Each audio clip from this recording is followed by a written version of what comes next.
With scorching returns in the high-yield sector during the first half of the year, how will junk bonds perform as summer heats up?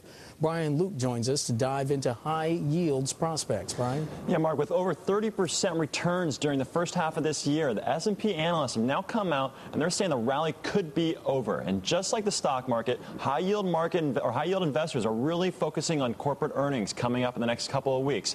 S&P says it will take a significant improvement in both corporate earnings and the economy to get those spreads to come down. Now, let me show you the Barclays Capital High Yield Spread Index. Now, this shows you the incremental return that you get as a high-yield investor over relative risk-free treasuries. Now, Mark, you've seen that graph come down. A lot of that has to do with the credit risk and the liquidity risk. And what I mean by that is really those are the apocalyptic scenarios that were going on in late 2008 and early 2009. And we've moved away from that.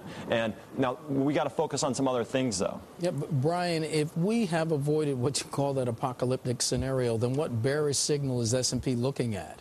Well, really, Mark, the real answer is default risk. And what I mean by that is companies that could be failing to pay their returns and not pay back the investors. That's what the big concern is. And the way S&P measures it, they're estimating default risk in the next 3 quarters to go from 9.2% to 14.3% by March 2010. Now, I'm going to show you some of the details on that. When you look at some of the downgrades and upgrades that they've had, you see the 438 downgrades are dwarfing the 40 upgrades in 2009. Secondly, the high-yield debt sales, those are drying up. We're not being able to see them come to market as easily as they did in the first half. Brian, what are the worst of the worst in high yield? Well, when you talk about the worst of the worst, S&P focuses on media and entertainment. And what they mean by that is really some of the hotels, the gaming industries, they're the ones. And you look at those in specific, 120 downgrades in that hotel and gaming versus only 6 upgrades.